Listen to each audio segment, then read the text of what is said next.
Assalamualaikum warahmatullahi wabarakatuh. Di video kali ini saya akan berbagi informasi tentang beasiswa kuliah, beasiswa unggulan Kemdikbud tahun 2021.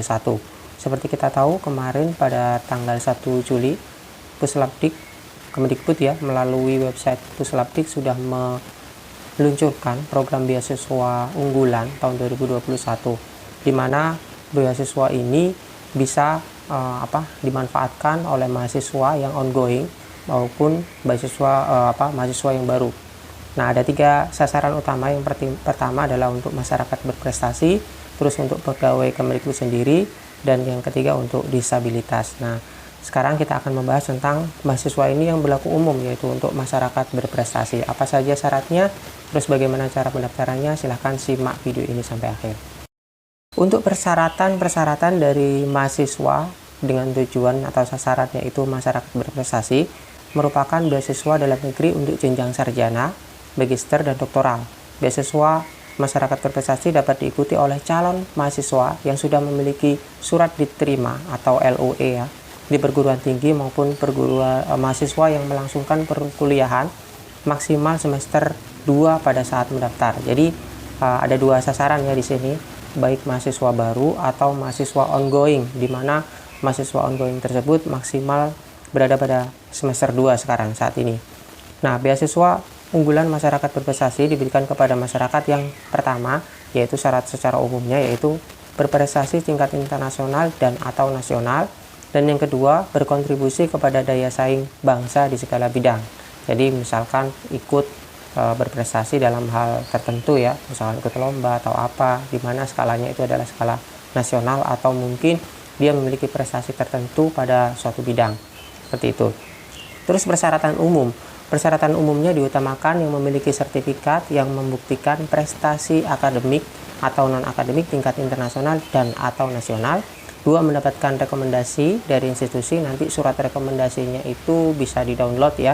Jadi ada format resminya. Dan yang ketiga, tidak sedang menerima beasiswa sejenis atau dari sumber lain. Dan yang keempat, diterima pada perguruan tinggi dalam negeri yang telah terakreditasi B. Jadi syaratnya ini cukup mudah, yaitu perguruan tinggi asal atau perguruan tinggi tujuannya itu bisa negeri atau swasta, asalkan memiliki akreditasi B untuk institusi dan akreditasi B untuk program studinya.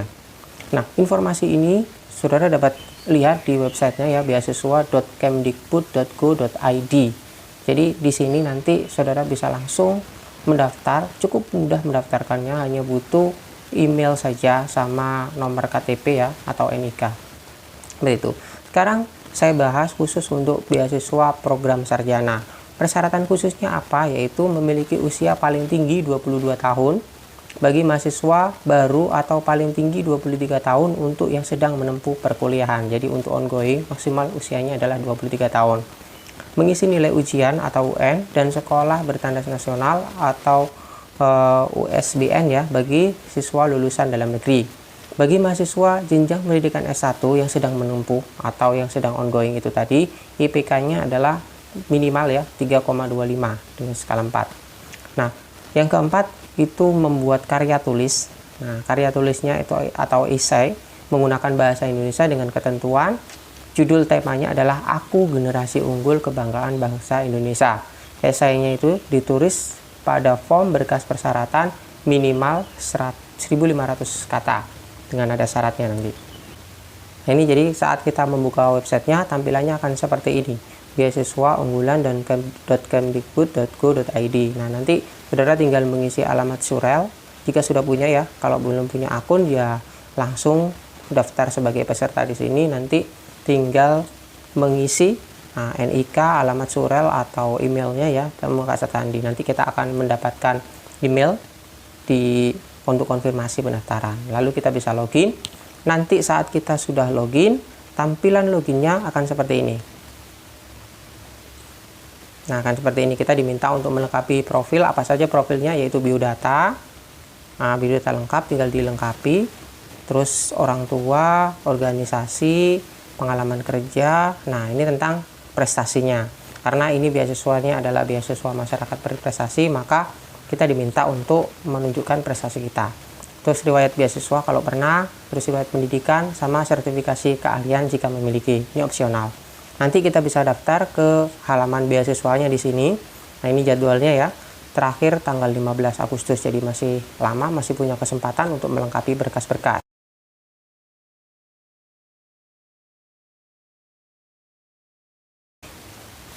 Sekarang apa saja yang dibutuhkan untuk mendaftar beasiswa ini? Di kelengkapan berkas beasiswa itu yang dibutuhkan adalah yang pertama adalah KTP, yang kedua kartu tanda mahasiswa jika mahasiswanya ongoing ya, terus LOE unconditional, untuk ongoing ganti dengan surat tanda aktif kuliah, yang keempat itu KHS khusus ongoing ya, kartu hasil studinya ya, IPK-nya, terus ijazah transkrip nilai terakhir, terus sertifikat TOEFL atau IELTS ini khusus untuk magister atau doktoral, jadi untuk S1 tidak diwajibkan.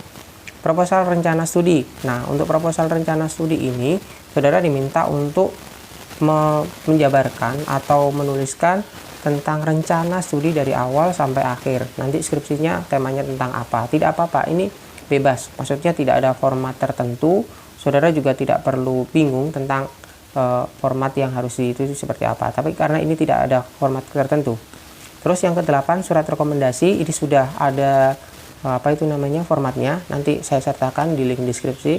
Yang ke-9 adalah surat pernyataan tidak sedang menerima beasiswa, ini juga ada formatnya. Terus yang selanjutnya sertifikat prestasi minimal tingkat kabupaten. Nah, jadi ini tadi ya, karena berprestasi bisa tingkat kabupaten, bisa tingkat provinsi atau nasional lebih baik. Terus yang terakhir adalah esai menggunakan bahasa Indonesia dengan judul untuk teman-teman yang S1 itu adalah Aku Generasi Unggul Kebanggaan Bangsa Indonesia, yang minimal ditulis sebanyak 1.500 kata. Mungkin di sini masih ada yang bertanya-tanya ya tentang apa itu LOE ya, atau unconditional LOE itu. LOE adalah nama atau istilah lain dari surat dinyatakan lulus di perguruan tinggi tujuan tanpa syarat tambahan. Itu tentang LOE. Terus bagaimana sih untuk persyaratan LOE apabila saya sudah ongoing? Nah, LOE untuk mahasiswa yang ongoing bisa diganti dengan keterangan aktif. Ini pertanyaan yang sering muncul ya, di website sudah ada, saudara tinggal cek, ini saya cuma membacakan saja. Terus ada format IC yang baku.